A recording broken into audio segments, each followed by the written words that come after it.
Hello everyone, welcome to Magnet Brains. This is Barkha Gupta, your IP educator for class 11th.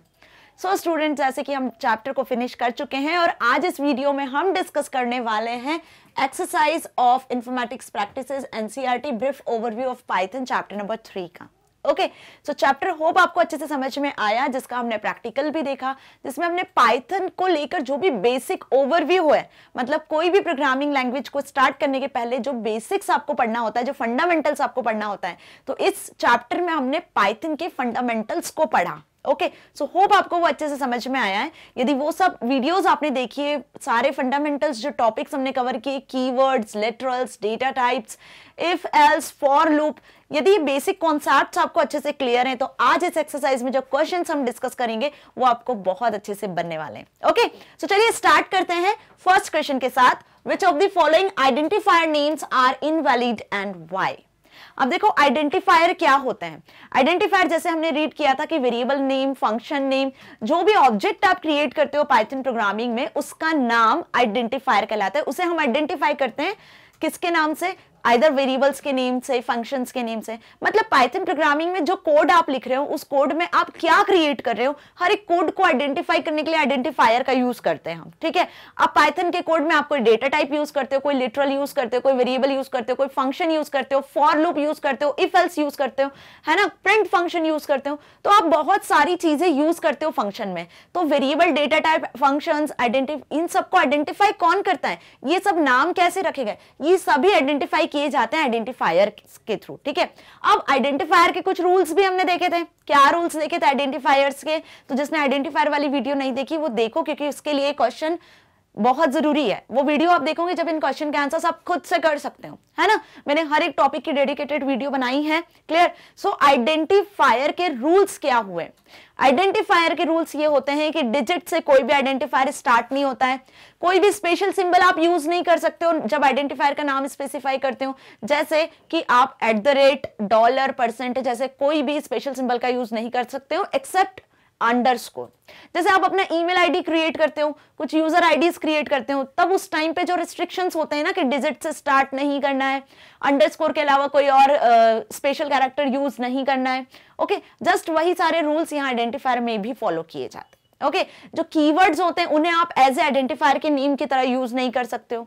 Okay, सो चलिए first question को discuss कर लेते हैं। आपको इस क्वेश्चन में ये बताना है, कुछ यहाँ पर H आपको आइडेंटिफायर्स के नाम लिखे हुए हैं और ये बताना है कि इनमें कौन से इनवैलिड आइडेंटिफायर्स हैं और कौन से वैलिड आइडेंटिफायर्स हैं। So first of all, serial number. देखो क्या लिखा हुआ है, सीरियल नंबर, SERIAL_NO. अब डॉट अलाउड नहीं होता है, ये सभी को पता है कि कोई भी स्पेशल सिंबल किसी भी आइडेंटिफायर के नाम में अलाउड नहीं होता है। तो फर्स्ट क्या हुआ, invalid identifier, because dot is not allowed. अगर सीरियल नंबर सिंपल लिखा होता, अंडरस्कोर के साथ भी लिखा होता, डॉट नहीं होता, ये जो आपको डॉट दिख रहा है ये डॉट नहीं होता, तो ये वैलिड आइडेंटिफायर होता। ओके, सेकंड देखो, फर्स्ट रूम। अब फर्स्ट रूम मैंने क्या बताया कि कोई भी आइडेंटिफायर डिजिट से स्टार्ट नहीं होता है। आप डिजिट को बाद में यूज कर सकते हो पहले, लेकिन डिजिट से स्टार्ट नहीं कर सकते किसी भी आइडेंटिफायर का नाम। तो ये क्या हो गया, इनवैलिड हो गया, क्योंकि 1 क्या है, एक नंबर, एक डिजिट है, तो 1 से आप आइडेंटिफायर का नाम स्टार्ट नहीं कर सकते हो।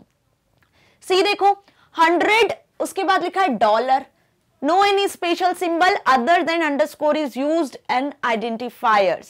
तो यहां पे क्या यूज किया हुआ है थर्ड वाले में, $, तो इसलिए ये क्या हो गया, रॉन्ग, है ना। डी वाला देखो, टोटल मार्क्स, तो टोटल मार्क्स बिल्कुल सही लिखा है, कोई परेशानी नहीं है, लेकिन यहाँ पे एक क्या प्रॉब्लम हो गई है कि बीच में स्पेस दिया हुआ है, राइट। तो उससे कोई इशू नहीं है, टोटल मार्क्स को एक्सेप्ट कर सकते हो आप, लेकिन स्पेस की वजह से इशू होगा। क्लियर हुआ? कैसे इशू होने वाला है? स्पेस की वजह से। ये देखो, total marks, again total marks अब बिल्कुल करेक्ट वे में लिखा है, कोई परेशानी नहीं है। कैपिटल लेटर्स से स्टार्ट है और स्मॉल लेटर्स से भी स्टार्ट कर सकते हो, कोई डिजिट से स्टार्ट नहीं किया हुआ है, कोई स्पेशल सिंबल यूज नहीं किया है अदर देन अंडरस्कोर, स्पेस भी यूज नहीं किया है। क्लियर? तो टोटल मार्क्स आप देखो बिल्कुल करेक्ट वे में लिखा हुआ है, इट इज वैलिड आइडेंटिफायर। अब उसके बाद टोटल मार्क्स जो लिखा हुआ है, यहां देखो हाइफन लगा दिया, तो hyphen not allowed. Okay, underscore percentage, okay, underscore percentage भी बिल्कुल सही है। क्यों? क्योंकि एक अंडरस्कोर नाम का ही स्पेशल कैरेक्टर यूज होता है आइडेंटिफायर्स के नेम में, तो आप अंडरस्कोर से स्टार्ट कर सकते हो किसी भी आइडेंटिफायर के नेम को। लास्ट देखो, ट्रू। अब ट्रू क्या है?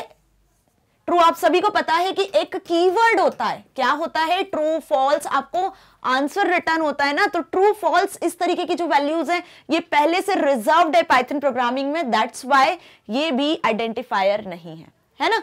अब ये जो क्वेश्चंस मैंने अभी आपको बताया, जो समझाया ना, ये बहुत इंपॉर्टेंट है because of your MCQ point of views. True false के जो क्वेश्चंस आते हैं, है ना, एमसीक्यू बेस्ड आपका एग्जाम होने वाला है, तो एमसीक्यू के पॉइंट ऑफ व्यू से भी ये क्वेश्चंस बहुत इंपॉर्टेंट है। क्लियर, तो ये समझना आपको बहुत जरूरी है। अब इनके आंसर्स को देख लेते हैं, क्या हमने जो अभी डिस्कस किया वो सही है। देखो सीरियल नंबर क्या लिखा हुआ है, dots does not allowed, dot allowed नहीं करता है आइडेंटिफायर नेम, तो इसलिए फर्स्ट वाला इनवैलिड है। First row must begin with a digit, digit से शुरू हुआ, 1 से, फर्स्ट है ना, ये 1 यूज हो रहा है ना, तो digit not allowed, okay, so that's why it is invalid identifier. $100 only special character allowed is underscore, जो स्पेशल कैरेक्टर अलाउ है वो सिर्फ underscore, dollar is not allowed, okay. Total marks देख लेते हैं, total marks can not contain space, space contain नहीं करता है कभी भी आइडेंटिफायर। टोटल अंडरस्कोर मार्क्स, तो ये एक वैलिड आइडेंटिफायर हुआ। बाकी आपके जो 3 थे वो क्या थे, इनवैलिड आइडेंटिफायर थे। रीजन क्या हुआ आपको समझ में आ गया अब कि special symbol not allowed, space not allowed, कोई भी डिजिट से आप स्टार्ट नहीं कर सकते हो, तो ये 3 रीजन हुए इसके। क्या रीजन हुए, स्पेशल सिंबल नॉट अलाउड, है ना, स्पेशल सिंबल किसके अलावा, एक्सेप्ट और अदर देन अंडरस्कोर, कोई सा स्पेशल सिंबल अलाउ नहीं है। सेकंड हमने क्या देखा अभी कि डिजिट से आप स्टार्ट नहीं कर सकते हो, डिजिट से आप स्टार्ट नहीं कर सकते हो, does not begin with digit, digit से स्टार्ट नहीं करना है। थर्ड हमने क्या देखा यहां पर कि space is also not allowed, space is also not allowed as identifier name, जब आप आइडेंटिफायर डिफाइन कर रहे हो तो स्पेस भी अलाउड नहीं होती है, ठीक है। अब इसके बाद वाले आंसर्स भी देख लेते हैं। टोटल हाइफन मार्क्स, तो देखो हाइफन नाम का स्पेशल कैरेक्टर भी अलाउ नहीं है, कोई सा स्पेशल कैरेक्टर अलाउ नहीं है, सिर्फ अंडरस्कोर अलाउ है, बाकी डॉट, डॉलर, हैश, हाइफन इस तरीके के कोई भी स्पेशल सिंबल अलाउ नहीं है, ओके। अब मैंने क्या बताया, सिर्फ एक ही अंडरस्कोर ही अलाउ करता है, तो आप अंडरस्कोर से स्टार्ट कर सकते हो किसी भी आइडेंटिफायर नेम को, so it is valid identifier, okay. True, a keyword can not be used as an identifier, ये हमने बहुत अच्छे से समझा था जब आइडेंटिफायर वाली वीडियो देखी थी, कीवर्ड क्या होते हैं और उनको क्यों यूज नहीं किया जाता है। तो कीवर्ड को क्यों यूज नहीं करते हैं अपन आइडेंटिफायर के नाम की तरह, क्योंकि इनके अपने मीनिंग होते हैं और पाइथन में ये रिजर्व्ड वर्ड होते हैं, तो इसको आप अपने तरीके से यूज नहीं कर सकते हो। आप चाहते हो कि आप इसे वेरिएबल के नाम की तरह यूज कर लो, कोई डेटा टाइप की तरह यूज कर लो, कोई फंक्शन का नाम आप रख लो, तो ऐसा नहीं पॉसिबल है। कीवर्ड जो है वो पहले से रिजर्व्ड है, इनके अपने कुछ स्पेसिफिक मीनिंग है जिसकी वजह से आप इसे अपने किसी और यूज के लिए पाइथन प्रोग्रामिंग में, कोडिंग में यूज नहीं कर सकते हो, ठीक है। एज आइडेंटिफायर उसे एक्सेस नहीं कर सकते हो। तो ट्रू क्या हो गया, एक आइडेंटिफायर नेम नहीं हुआ क्योंकि ये एक कीवर्ड है।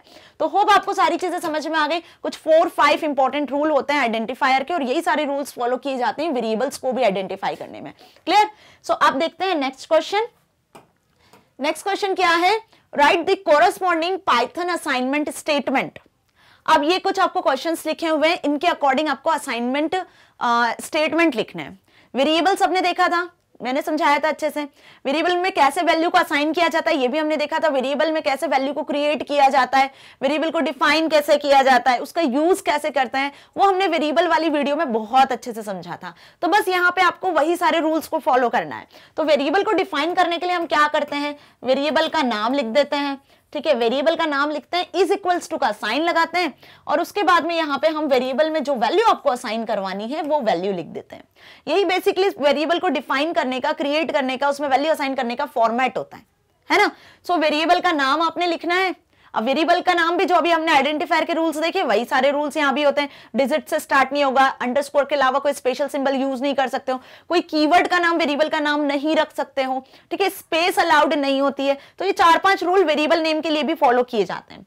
इज इक्वल्स टू क्या हो गया आपका, असाइनमेंट ऑपरेटर हो गया। क्या हो गया, is equals to assignment operator. मतलब इज इक्वल्स टू क्या करेगा, अब ये जो वैल्यू होगी ना इसको इस वेरिएबल नेम में असाइन कर देगा, ठीक है। जैसे हमने एग्जांपल भी देखा था कि a इक्वल्स टू 10, तो ये 10 जो नंबर है वो a में असाइन हो चुका है इज इक्वल्स टू की वजह से, ठीक है। इज इक्वल्स टू क्या है, एक असाइनमेंट ऑपरेटर हो गया, ठीक है। तो बस अब इस क्वेश्चन में हमें वेरिएबल्स के बारे में देखना है और असाइनमेंट्स देखना है, ठीक है, कि कैसे आप वेरिएबल क्रिएट करोगे और उसमें कैसे वैल्यू को असाइन करोगे। ओके, कुछ ऑपरेटर्स भी यहाँ पे यूज हो सकते हैं इस क्वेश्चंस में, तो बहुत ध्यान रखिए। ऑपरेटर्स भी हम पढ़ चुके हैं, डिफरेंट टाइप के operators, assignment operators, mathematical arithmetic operators, relational operators, comparison operators, logical operators, है ना, एंड और not, plus minus, into, division, greater than, less than, ये सारे ऑपरेटर्स को हमने डिटेल में डिस्कस किया है विथ प्रैक्टिकल। ओके, तो ऑपरेटर वाली वीडियो भी जिसने नहीं देखी है, वेरिएबल नहीं देखा है, वो पहले वीडियोस को सर्च कर लो, देख लो, ताकि आपको ये क्वेश्चन अच्छे से समझ में आ सके और आप आंख बंद करके इनके आंसर्स को सही कर सको। ओके, सो फर्स्ट क्वेश्चन देखते हैं, असाइन 10। क्या लिखा है? Assign 10 two variable length and 20 two variable breadth. मतलब आपको 10 असाइन करना है लेंथ नाम के वेरिएबल में और 20 असाइन करना है ब्रेड्थ नाम के वेरिएबल में। बहुत इजी है, तो इसके लिए हम क्या लिखेंगे? लेंथ नाम का एक वेरिएबल बनाया, इज इक्वल्स टू 10, तो ये 10 असाइन हो गया लेंथ नाम के वेरिएबल में। सिंपल इसी तरीके से आप लिखोगे ब्रेड्थ इज इक्वल्स टू 20, तो अब ये 20 असाइन हो जाएगा ब्रेड्थ नाम के वेरिएबल में। ये वेरिएबल का नाम इज इक्वल्स टू मतलब असाइनमेंट ऑपरेटर, जो असाइन करेगा 10 वैल्यू को वेरिएबल में। मतलब कि अब मेमोरी में दो स्पेस क्रिएट हो जाएंगी 10 और 20, और उनको रेफरेंस कौन करेगा? लेंथ एंड ब्रेड्थ नाम के वेरिएबल्स, है ना। After that assign the average. अब एवरेज सभी को क्लियर है, of values of variables length and breadth to a variable sum. Question को बहुत ध्यान से समझो, क्या पूछा है यहाँ पे कि आपको एवरेज असाइन करना है, किसमें? लेंथ और ब्रेड्थ के वेरिएबल्स का जो एवरेज निकलेगा उसे आपको एक सम नाम के वेरिएबल में असाइन करना है। मतलब क्या पूछा है यहाँ पे आपको कि टोटल कुल मिला के आपको करना क्या है? यहाँ लेंथ और ब्रेड्थ को ऐड करना है, उसको डिवाइड बाय 2 कर देना है, क्योंकि लेंथ और ब्रेड्थ दो वेरिएबल हैं, दो ही आपके पास ऑब्जर्वेशंस है, दोनों को 2 से डिवाइड करोगे तो क्या निकल जाएगा? इसका एवरेज। जब एवरेज निकल गया तो उसको किसमें असाइन कर देना है? उसको असाइन कर देना है आपको सम में। ओके, तो कैसे करेंगे इसको? सिंपल सी बात है, यहां हम लिखेंगे sum is equals to length plus breadth, यहां ब्रेड्थ पूरा लिखना आप, डिवाइड बाय 2, और इसको कर देना ब्रैकेट में। क्लियर? तो अब क्या होगा? पहले लेंथ प्लस ब्रेड्थ सॉल्व हो जाएगा, ऐड हो जाएगा, फिर वो 2 से डिवाइड हो जाएगा और इसका आंसर किस में असाइन हो जाएगा? सम में असाइन हो जाएगा। तो बहुत ध्यान से आपको इस स्टेटमेंट को पढ़ना है, उसके अकॉर्डिंग आपको क्या लिखना है, उसके अकॉर्डिंग पाइथन का कोड लिखना है। ठीक है, वेरिएबल्स क्रिएट करना है, असाइन करना है उनमें वैल्यूज। थर्ड क्वेश्चन देखते हैं, असाइन अ लिस्ट। अब आपको एक लिस्ट क्रिएट करना है, यहां हमने कुछ वैल्यूज को असाइन किया, अब एक लिस्ट मतलब कि नंबर ऑफ एलिमेंट्स इसमें प्रेजेंट होंगे। लिस्ट में क्या होते हैं? नंबर ऑफ एलिमेंट्स प्रेजेंट होते हैं, है ना। जैसे स्टूडेंट के नेम की लिस्ट बनाते हो तो उसमें मोर देन 1 स्टूडेंट के नेम होते हैं। ठीक है, मार्क्स की लिस्ट बनाते हो तो आपके 5 या 6 सब्जेक्ट के मार्क्स उसमें होते हैं। तो ऐसे यहाँ पे हमको एक लिस्ट को असाइन करना है जो क्या कंटेन कर रही है? स्ट्रिंग को। मतलब यहाँ पे जो लिस्ट है वो वर्ड्स की लिस्ट है, स्ट्रिंग मतलब कलेक्शन ऑफ कैरेक्टर्स, वर्ड्स का कलेक्शन, है ना। तो अब उस लिस्ट को हमें असाइन करवाना है किसमें, और वो लिस्ट कंटेन क्या कर रही है? Paper, gel pen and eraser, मतलब आपकी स्टेशनरी का सामान जो है आप यूज करते हो उसकी एक लिस्ट आपको बनानी है, जिसमें आपको इन एलिमेंट्स को प्लेस करना है, paper, gel pen, eraser, to a variable. किस वेरिएबल में असाइन करना है भैया ये वैल्यूज को, स्ट्रिंग वैल्यूज को? इस लिस्ट का नाम क्या रखेंगे हम? इस लिस्ट का नाम रखेंगे हम स्टेशनरी। क्या रखेंगे इस लिस्ट का नाम हम? स्टेशनरी। तो कैसे क्रिएट करोगे आप? देखो, आपने एक स्टेशनरी नाम की लिस्ट क्रिएट करी, इज इक्वल्स टू, अब जो भी स्ट्रिंग होती है उसको कैसे आइडेंटिफाई किया जाता है पाइथन में? बहुत बेसिक क्वेश्चन है, वाइवा में भी पूछा जाता है कि how to identify a word as a string. तो कैसे आइडेंटिफाई करते हो? जब वो सिंगल इन्वर्टेड या डबल इन्वर्टेड में लिखी रहती है ना। तो यहां पे हम क्या लिखेंगे? स्टेशनरी इक्वल्स टू, सपोज हमने लिखा paper comma gel pen. Okay, देखो इसको क्वेश्चन में भी आपको सिंगल या डबल इन्वर्टेड में ही शो होगा, इरेजर। तो अब क्या होगा इससे? ये आपने एक लिस्ट क्रिएट करी और ये लिस्ट असाइन हो जाएगी किसमें? स्टेशनरी नाम के वेरिएबल में। ओके, मतलब स्टेशनरी नाम का वेरिएबल अब आपके इन तीनों स्ट्रिंग्स को, इन तीनों वर्ड्स को रेफर करेगा।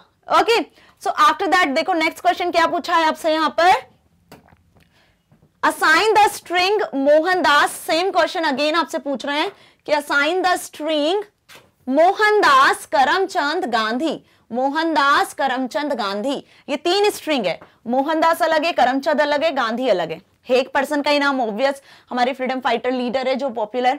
अब मोहनदास करमचंद गांधी, ये 3 स्ट्रिंग है, इसे असाइन करना है। कहां असाइन करना है?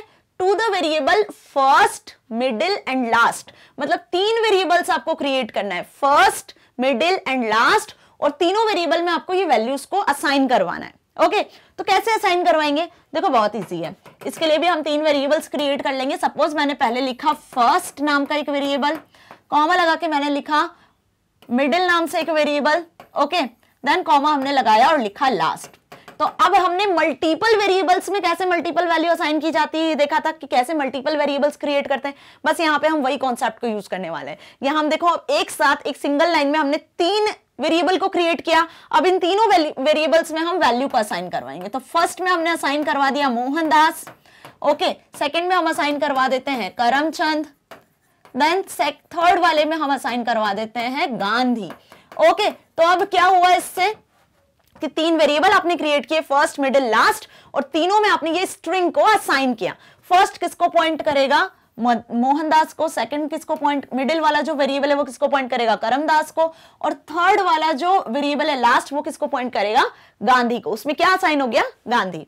तो समझ में आया? इस तरीके से आप मल्टीपल वेरिएबल्स को भी असाइन करवा सकते हो मल्टीपल वैल्यूज के साथ में। क्लियर? ये होता है मल्टीपल वेरिएबल असाइनमेंट क्रिएशन।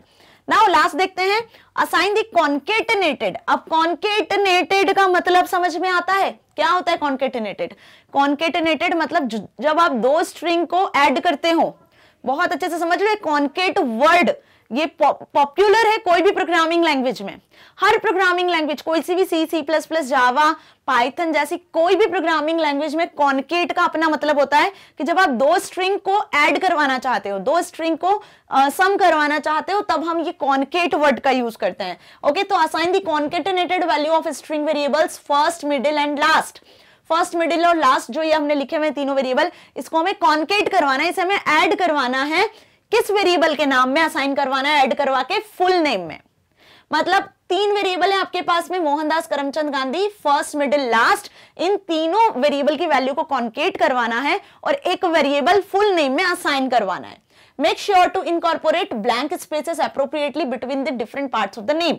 अब फर्स्ट, मिडिल और लास्ट नेम के बीच में आपको ये श्योर कर लेना है कि आपको स्पेस भी अलाउ करना है, स्पेस को भी कॉन्कैट करना है। ओके, तो कैसे करेंगे कॉन्कैट के लिए? ऐड करने का मतलब मैंने बताया कि स्ट्रिंग को ऐड करवाना है, मतलब आपको प्लस ऑपरेटर का यूज करना है। जब ऑपरेटर समझाया था तब मैंने कॉन्केटेनेस भी बहुत अच्छे से समझाया था, राइट? कि नंबर को जब आप ऐड करवाते हो तो नंबर सिंपल ऐड हो जाता है प्लस ऑपरेटर के थ्रू, लेकिन जब आपको स्ट्रिंग को ऐड करवाना है, कोई कैरेक्टर्स को या फिर कोई वर्ड्स को ऐड करवाना है, तो प्लस ऑपरेटर का काम होता है उसे कॉन्केट करना। क्लियर? तो देखो यहाँ पे हम यूज करेंगे सपोज इस तरीके से, फुल नेम, वेरिएबल का नाम इसमें असाइन करवाना है। क्या लिखा हमने पहले? वेरिएबल का नाम फर्स्ट, फर्स्ट में है मोहनदास, प्लस ऑपरेटर का यूज किया। फिर हमें क्या ऐड करवानी है? कुछ स्पेस, तो यहाँ पे ये स्पेस ऐड हो गई, प्लस ऑपरेटर का यूज किया, और यहां हमने लिखा मिडिल। क्या लिखा? मिडिल नाम का वेरिएबल, ठीक है। देन हमने फिर प्लस ऑपरेटर का यूज किया, देन उसके बाद में आपने लगा दी फिर से space, then you again use plus operator and you use the last variable, last name। तो अब देखो यहाँ पे ये प्लस ऑपरेटर की वजह से क्या हुआ, ये जो प्लस ऑपरेटर हमने यूज किया है इसकी वजह से फर्स्ट, मिडिल और लास्ट जो नाम थे मोहनदास, करमचंद गांधी, वो आपको एक साथ शो होगा, ऐड होके शो होगा, एक साथ मतलब कॉन्केटेनेटेड वे में शो होगा। और प्लस साथ में ये जो डबल इन्वर्टेड हमने लीव किए ना, तो ये स्पेसेस भी आपको इन दोनों के बीच में शो होगी। तो इसका आउटपुट इस तरीके से आएगा। देखो इसका आउटपुट क्या आएगा? मोहनदास, है ना, फिर आ जाएगा थोड़ा सा space, Karamchand, then space, Gandhi. तो अभी आपको तीनों नाम क्या होंगे जो फर्स्ट, मिडिल, लास्ट 3 वेरिएबल में हमने असाइन किए थे, वो तीनों आपको एक साथ शो होंगे विथ सम स्पेस। क्यों? क्योंकि आपने प्लस ऑपरेटर का यहां पे यूज किया है। फाइन। और प्लस ऑपरेटर के साथ हमने बीच में स्पेसेस को भी अलाउ किया है, ब्लैंक स्पेसेस को, सिंगल या डबल इन्वर्टेड दोनों तरीके से आप इसको स्पेसिफाई कर सकते हो। तो ये अभी हमने समझा। चलो इनकी आउटपुट्स देख लें, इनके एग्जांपल्स आंसर्स देख लें, एग्जैक्टली यही आंसर्स है या नहीं जो अभी हमने समझे हैं। सो फर्स्ट आंसर है length equals to 10, breadth equals to 20। Yes, it is correct. अभी हमने यही देखा, वेरिएबल्स जब आपको असाइन करवाने हैं तब आप इसी तरीके से वेरिएबल को असाइन करते हो। सेकंड में हमें एवरेज निकालना था लेंथ और ब्रेड्थ का और सम नाम के वेरिएबल में असाइन करवाना था, तो length plus breadth divide by 2 और उसको सम नाम के वेरिएबल में हमने असाइन करवा दिया। तो देखो ब्रैकेट से क्या होगा, सबसे पहले पैरेंथेसिस से एग्जीक्यूट होगा ऑपरेटर प्रेसिडेंस के अकॉर्डिंग। ऑपरेटर प्रेसिडेंस में क्या देखा था कि सबसे पहले ब्रैकेट जो होते हैं, ये पैरेंथेसिस जो होती है, इनकी हायर प्रेसिडेंस होती है। जो भी आपने यहां लिखा है वो सबसे पहले एग्जीक्यूट होगा, उसके बाद फिर डिवीजन, फिर मल्टीप्लिकेशन, फिर प्लस माइनस, इस तरीके से जो है इनकी प्रेसिडेंस सेट होती जाती है। ये हायर टू लोअर प्रेसिडेंस में होते हैं, राइट। तो यहाँ पे देखो ब्रैकेट लगाने का मतलब पैरेंथेसिस के अंदर जो आपने लिखा लेंथ प्लस ब्रेड्थ, पहले वो कैलकुलेट हुआ, फिर 2 से डिवाइड हुआ, जो आंसर आया वो आ गया सम में। सिंपल। थर्ड देखो, स्टेशनरी नाम की एक हमें लिस्ट बनानी थी, जिसमें लिस्ट में आपको स्टेशनरी आइटम्स के नाम लिखने थे, सो आपने वो लिख दिया, फाइन। अब यहाँ पे ये एंड मत लिखना, ठीक है। आपको क्या लिखना है, पेपर, जेल पेन और इरेजर, कॉमा लगा के आप लिस्ट को और आगे कंटिन्यू कर सकते हो। क्लियर। सपोज आपको यहाँ पर शार्पनर या और जो भी आपको बुक, कॉपीज, नोटबुक्स को ऐड करना है, तो कॉमा लगा के आप अपनी लिस्ट को और कंटिन्यू कर सकते हो। फर्स्ट, मिडिल और लास्ट, ये मल्टीपल वेरिएबल क्रिएशन, और इसमें आपने मल्टीपल वैल्यूज को असाइन किया हुआ है। फर्स्ट में मोहनदास, मिडिल में करमचंद और लास्ट में गांधी। अब इन तीनों को आपको कॉन्केट करना था, तो कॉन्केट करने के लिए फुल नेम में आ गया first plus operator space plus operator, middle variable का यूज किया, plus operator space plus operator then last. तो प्लस ऑपरेटर स्ट्रिंग्स को ऐड करके कॉन्केट करके शो करेगा, ठीक है। बाकी नंबर्स मैथमेटिकली ऐड हो जाते हैं, बट यहाँ पे जो स्ट्रिंग है वो स्ट्रिंग्स ज्वाइन हो जाती है, कॉन्केटेनेशन में ज्वाइन हो जाती है स्ट्रिंग्स। ओके, बात समझ में आई? कैसे? कुछ इस तरीके से। सपोज आपने लिखा है 23 प्लस 20, तो यहाँ पे ये नंबर्स ऐड हो जाएंगे, 43 आंसर आ जाएगा। लेकिन आपने यहाँ पे इसको सिंगल इन्वर्टेड में लिख दिया, कुछ इस तरीके से। बहुत ध्यान से देखिए, यदि आपने इसको यहाँ पे सिंगल इन्वर्टेड में लिख दिया, तब आपका आंसर 2320 आएगा, because this numbers are joint.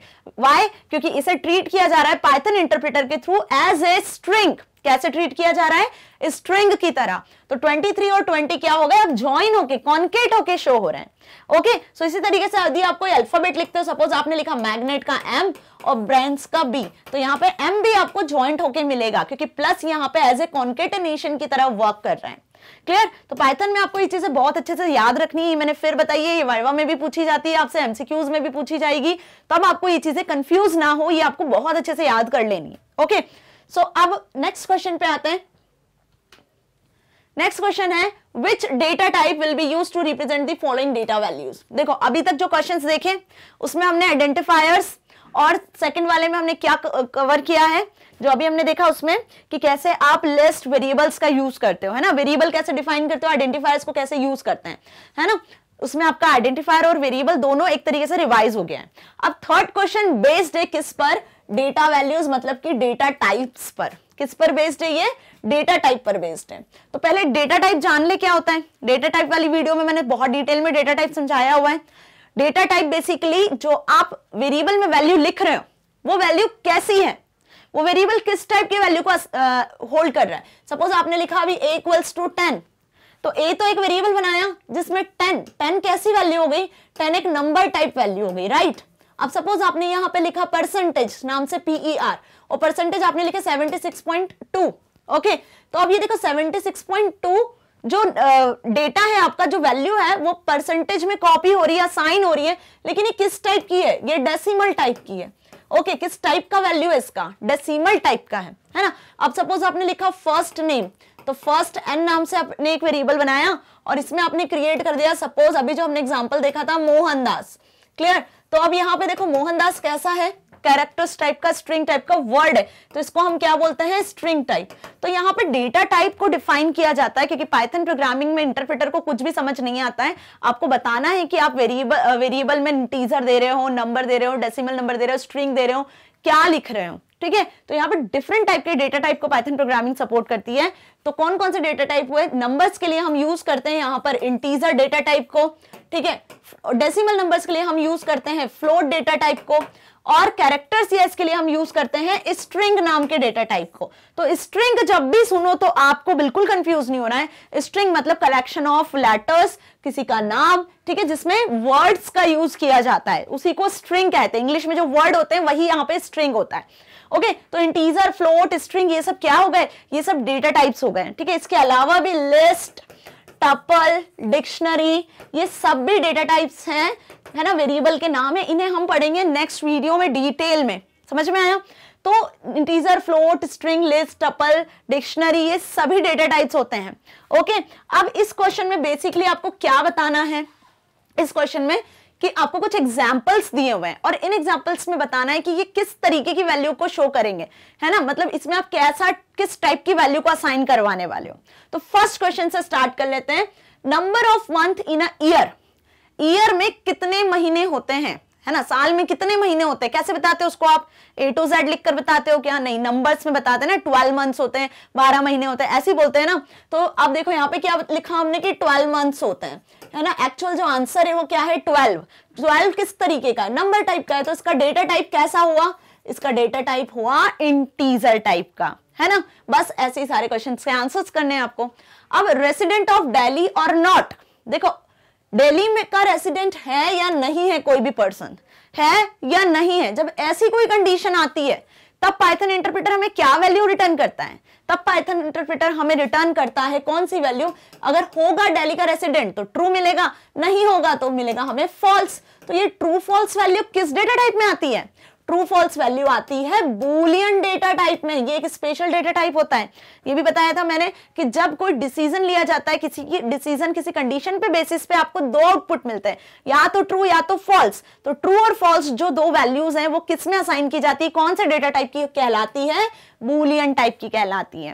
Okay, now mobile number, obvious mobile numbers किस में होता है? मोबाइल नंबर्स होता है इंटीजर्स में, ठीक है ना। इंटीजर सभी को होता है। अब 10 नंबर्स का मोबाइल नंबर होता है जो इंटीजर में होता है, ठीक है। पॉकेट मनी, अब पॉकेट मनी, हर किसी बच्चे को पॉकेट मनी मिलती है अपने पेरेंट्स के थ्रू। पॉकेट मनी कैसे हो सकती है? सपोज किसी स्टूडेंट को 500 मिलती है, किसी स्टूडेंट को 550 मिलती है, 1000 मिलती है। हो सकता है कि पॉकेट मनी आपको डेसिमल में भी मिले, ठीक है। सपोज किसी स्टूडेंट को इस तरीके से पॉकेट मनी मिल रही है, राइट। तो क्या होगा, इसे हम कैसे आइडेंटिफाई करेंगे? पॉकेट मनी को इसे हम आइडेंटिफाई करेंगे, इसका टाइप यदि हमें बताना है तो हम बताएंगे कि इसका टाइप कैसा हो सकता है। It may be in integers और it may be in float, दोनों तरीके से हो सकता है, लेकिन मनी को हमेशा फ्लोट में डिफाइन किया जाता है। जैसे परसेंटेज को भी आप फ्लोट में डिफाइन करते हो, मनी को फ्लोट में डिफाइन करते हो ना, पाई की वैल्यू फ्लोट में डिफाइन की जाती है, ऐसे ही, ठीक है। नाउ वॉल्यूम ऑफ स्फीयर, अब वॉल्यूम ऑफ स्फीयर 10th में आप सभी ने पढ़ा होगा, वॉल्यूम ऑफ स्फीयर मैथ्स में 11th में भी पढ़ा होगा, होप आपने। तो 4/3 पाई आर क्यूब ये वैल्यू होती है, फॉर्मूला होता है वॉल्यूम ऑफ स्फीयर का, ठीक है। अब पाई की वैल्यू 3.4 या फिर आप 3.14 या 22/7, आर की जो भी रेडियस होगी इसके अकॉर्डिंग पूरा जब कैलकुलेशन करोगे तो जनरली आंसर किस में आएगा? जनरली आंसर आपका आएगा, सपोज कि आपके पास कोई वैल्यू दी हुई है तो आपका आंसर आएगा किस में? फ्लोट में। किस में आएगा? फ्लोट में। सिंपल ऐसी। पेरीमीटर ऑफ स्क्वायर, पेरीमीटर क्या होता है? स्क्वायर का 4 इंटू साइड, यही होता है ना। तो पेरीमीटर भी यदि आपको स्क्वायर का साइड डेसिमल में दिया हुआ है तब आपको इसका आंसर कैसे मिलेगा? फ्लोट में ही मिलेगा, डेसिमल में ही मिलेगा, है ना। So it may be in integers, it may be in float, but ज्यादा चांसेस किसके होते हैं? फ्लोट में होने के चांसेस होते हैं, राइट। अब नेम ऑफ स्टूडेंट, अब किसी स्टूडेंट का नाम आपने डिजिट्स में सुना है? नहीं सुना है ना। तो स्टूडेंट का नाम कैसे होता है? ऑलवेज इन कैरेक्टर्स ना। तो इसलिए हम इसको क्या बोलते हैं कि इसका डेटा टाइप कैसा होगा? स्ट्रिंग। सपोज राम शर्मा का कोई नाम है तो RAM, है ना। इसी तरीके से मैग्नेट ब्रेन्स कोई नाम हुआ तो ये सब किस में लिखे जाते हैं? वर्ड्स में, कैरेक्टर्स में लिखे जाते हैं। तो इसलिए कौन सा डेटा टाइप हम असाइन करते हैं? String. Okay. Address of student, student का एड्रेस वो भी कैसे डिफाइन करोगे आप? स्ट्रिंग में। समझ में आया? सपोज आपको इस तरीके का एड्रेस है कि 23A सेक्टर, ओके, दिल्ली, कुछ इस तरीके का एड्रेस है। तो यहाँ पे देखो सभी चीजें, तो आप इसको कैसे आइडेंटिफाई करोगे? सिंगल या डबल इन्वर्टेड में आप इसको आइडेंटिफाई करोगे। तो ये कैसे ट्रीट होगा? एज ए स्ट्रिंग ट्रीट होगा। ओके, सो कोई डाउट है इसमें? नहीं ना। बहुत इजी क्वेश्चन है, बहुत ध्यान से करना है आपको। ये क्वेश्चन भी देखो आपसे एमसीक्यूज में, फिलअप्स में, ट्रू फॉल्स में पूछा जा सकता है। बेस्ड क्वेश्चन है उस पे बिल्कुल। कॉन्सेप्ट यदि आपके क्लियर है तो आप इजीली सभी तरीके के डेटा टाइप को बता सकते हो। ओके, चलो इसका आंसर्स देख लें। So first, number of month in a year, integer, that is 12. Residence of daily or not, true or false value, that is boolean. Mobile number, always an integer in numbers. Pocket money integer और float दोनों में हो सकती है, सो integer और float दोनों decimal दोनों data types हमने स्पेसिफाई किए। Volume of square floating point में होगा, पैरामीटर ऑफ स्क्वायर ये भी always in floating point. Now name of student in string and address of student is also in string. तो ये कुछ डेटा टाइप्स है जो हमने यहाँ स्पेसिफाई किए। होप आपको अच्छे से समझ में आया यहां तक। तो वेरिएबल्स, आइडेंटिफायर्स और डेटा टाइप्स इन तीनों के क्वेश्चंस हमने देखे हैं जो बहुत इंपॉर्टेंट है और आपके एक्सरसाइज के भी हैं। ओके, सो चलिए नेक्स्ट क्वेश्चन देखते हैं अब। सो क्वेश्चन नंबर 4 क्या दिया हुआ है, give the output of the following when num1 equals to 4, num2 equals to 3 and num3 equals to 2। मतलब कुछ स्टेटमेंट्स आपको नीचे लिखे हुए हैं, इन क्वेश्चंस को आपको पढ़ना है, इन स्टेटमेंट्स को आपको ध्यान से देखना है, इनमें क्या वैल्यू इवैल्यूएट हो रही है एक्सप्रेशंस में और उसके अकॉर्डिंग आपको आउटपुट बताना है। ओके, सो यहां पर यूज किए हुए हैं 3 variables num1, num2 and num3 और उनमें कुछ वैल्यू असाइंड है, जैसे num1 पॉइंट कर रहा है 4 को, num2 पॉइंट कर रहा है 3 को एंड num3 पॉइंट कर रहा है 2 को। मतलब 4 जो वैल्यू है उसको num1 पॉइंट कर रहा है, मेमोरी लोकेशन पे 3 जो सेव है उसे पॉइंट कर रहा है num2। ओके, और 2 जो वैल्यू है उसे पॉइंट कर रहा है num3। ये वेरिएबल्स हो गए, फाइन। अब इसके अकॉर्डिंग कुछ एक्सप्रेशंस यहां लिखे हुए हैं। जैसे पहला एक्सप्रेशन क्या लिखा हुआ है, num1 plus equals to num2 plus num3। मतलब यहां बहुत ध्यान से देखो आप, प्लस और प्लस इक्वल, इस एक्सप्रेशन में 2 ऑपरेटर का यूज किया गया है। कौन से 2 ऑपरेटर है, प्लस एंड प्लस इक्वल। अब आपको सबसे पहले ये देखना है कि इन दोनों ऑपरेटर में किसकी प्रेसिडेंस ज्यादा है, कौन से ऑपरेटर की प्रेसिडेंस ज्यादा है, कौन सा पहले ऑपरेट होगा, कैलकुलेट होगा। ठीक है, तो प्लस ऑपरेटर की जो प्रेसिडेंस है वो क्या होती है, ज्यादा होती है as compare to this assignment operator. ये एक असाइनमेंट ऑपरेटर है ना। इसका मतलब क्या होता है कि लेफ्ट साइड में जो लिखा हुआ है उसी की वैल्यू को आपको प्लस करना है किसी वैल्यू से। ओके, और प्लस ऑपरेटर क्या करता है, 2 नंबर्स को ऐड कर देता है। तो अब यदि देखा जाए इसके अकॉर्डिंग, तो पहले क्या कैलकुलेट होगा, पहले कैलकुलेट होगा प्लस। ओके, तो num2 और num3 की वैल्यू क्या लिखी हुई है यहां पर, 3 और 2। ओके, तो इसी के अकॉर्डिंग कैलकुलेशन कर लेते हैं हम, 3 और 2। 3 और 2 कितने हो गए, 5। इनका कैलकुलेशन कितना हो गया, 5। मतलब num1 plus is equals to num2 plus num3। num2 की वैल्यू है 3, num3 की वैल्यू है 2, तो इसका कैलकुलेशन आ गया 5। ओके, अब हमें कैलकुलेट करना है ये statement plus equal assignment operator. तो इसका मतलब क्या होता है, इसका मतलब होता है num1 is equals to num1 plus 5। 5 को आपको इसी नंबर के साथ में प्लस करना है और जो आंसर आएगा वो भी वापस इसी नंबर में असाइन हो जाएगा, इसी वेरिएबल की वैल्यू में असाइन हो जाने वाला है। तो num1 की वैल्यू कितनी है, 4 है, तो 4 प्लस 5। अब num1 की नई वैल्यू क्या बन गई, num1 की नई वैल्यू बन गई है अब इससे 9। मतलब num1 अब किसको पॉइंट करेगा, 9 को पॉइंट करेगा। ओके, num1 की नई वैल्यू क्या हो गई, 9। तो अब यहां पे देखो ये एक एक्सप्रेशन है, सिंपल क्या है, ये एक एक्सप्रेशन है। ओके, अब इस एक्सप्रेशन को जब तक आप प्रिंट नहीं करवाओगे, क्या नहीं करवाओगे, जब तक आप प्रिंट नहीं करवाओगे तब तक इसका कोई आउटपुट शो नहीं होगा। हाँ, num1 की वैल्यू 9 कैलकुलेट जरूर होगी, लेकिन 9 वैल्यू यदि आपको देखना है कि num1 में 9 आ गया है तो इसके लिए या तो आप num1 को लिखोगे या फिर प्रिंट स्टेटमेंट में num1 को लिखोगे, है ना। तो यहां पर मैंने क्या लिखा है कि no output shown because interpreter only evaluate above expression. Interpreter ने इस एक्सप्रेशन को, देखो ये जो एक्सप्रेशन लिखा है इसको अभी इवैल्यूएट किया है और इवैल्यूएट करके आंसर निकाला है num1 में 9, है ना। तो यदि देखा जाए तो अभी ये एक्सप्रेशन इवैल्यूएट हुआ और num1 में आ गया है 9। अब सेकंड वाला स्टेटमेंट देखो क्या लिखा है, प्रिंट num1। मतलब जब आप इस तरीके से प्रिंट करोगे num1 को तभी आपको आउटपुट मिलेगा, num1 की वैल्यू क्या, 9। ओके, तो अब num1 की वैल्यू क्या हो जानी है, 4 से 9, क्योंकि यहां पे हमने कुछ इस तरीके से एक्सप्रेशन का यूज किया है, ऑपरेटर्स का यूज किया है और कैलकुलेशन करवाया है। सो ये चीज अच्छे से समझ में आई, ये पहला क्वेश्चन। और दूसरा पार्ट जिसमें हमने क्या किया है, num1 plus equals to num2 plus num3 करवाया और प्रिंट num1 करवाया। ओके, अब देखते हैं नेक्स्ट क्वेश्चन कि नेक्स्ट क्वेश्चन में आपको क्या पूछा है। देखो ये क्वेश्चंस ना बहुत इंपॉर्टेंट है आपके एमसीक्यू पॉइंट ऑफ व्यू से भी और एग्जाम पॉइंट ऑफ व्यू से भी, मतलब एग्जाम में भी ये क्वेश्चंस पूछे जा सकते हैं। ओके, सो अब नेक्स्ट क्वेश्चन देखते हैं। नेक्स्ट क्वेश्चन आपको दिया हुआ है सी कुछ इस तरीके से, क्या लिखा है, num1 double star. Double star का मतलब क्या होता है, ये जो डबल स्टार ऑपरेटर है इसको क्या बोलते हैं, ये एक एक्सपोनेंशियल ऑपरेटर है। कौन सा ऑपरेटर है, एक्सपोनेंशियल ऑपरेटर। मतलब जब आपको किसी की पावर कैलकुलेट करवाना है तब हम इसका यूज करते हैं। ओके, तो अब यहां पे देखो, एक तो आपको ये ऑपरेटर दिख रहा है एक्सपोनेंशियल, और दूसरा आपको शो हो रहे हैं पैरेंथेसिस। तो पैरेंथेसिस और एक्सपोनेंशियल ऑपरेटर दोनों में हायर प्रेसिडेंस किसकी है, पहले आपको ये चेक करना है इसको इवैल्यूएट करने के पहले। तो हायर प्रेसिडेंस किसकी होती है, पैरेंथेसिस की होती है। तो जो भी आपने पैरेंथेसिस में लिखा है ना, पहले वो एग्जीक्यूट होगा। क्या एग्जीक्यूट होगा, जो आपने पैरेंथेसिस में लिखा है। तो इस क्वेश्चन के अकॉर्डिंग यहां पे लिखा हुआ है num1 is equals to num1 exponential then num2 plus num3। Okay, अब पहले ये पार्ट एग्जीक्यूट होगा, कौन सा वाला, पैरेंथेसिस वाला, क्योंकि इसकी हायर प्रेसिडेंस है। num2 में क्या है 3 और num3 में क्या है 2। तो इसका आंसर कितना कैलकुलेट हो गया यहां पर, 3 + 2 का इसका आंसर कैलकुलेट हो गया है 5। ओके, और ये एज इट इज यहां पर डबल स्टार, मतलब अब एग्जीक्यूट होगा एक्सपोनेंशियल। अब यहां पे दो चीजें आपको बहुत ध्यान रखनी है। वो दो चीजें क्या ध्यान रखनी है कि प्रीवियस क्वेश्चन में हमने num1 की वैल्यू क्या कैलकुलेट की थी, 9, है ना, और यहां आपको क्वेश्चन में num1 की वैल्यू क्या दे रखी है, 4। तो इसी के अकॉर्डिंग आपको यहां पे ध्यान रखना है कि आप यहां पे क्या कैलकुलेट करने वाले हो, num1 की वैल्यू क्या रखने वाले हो।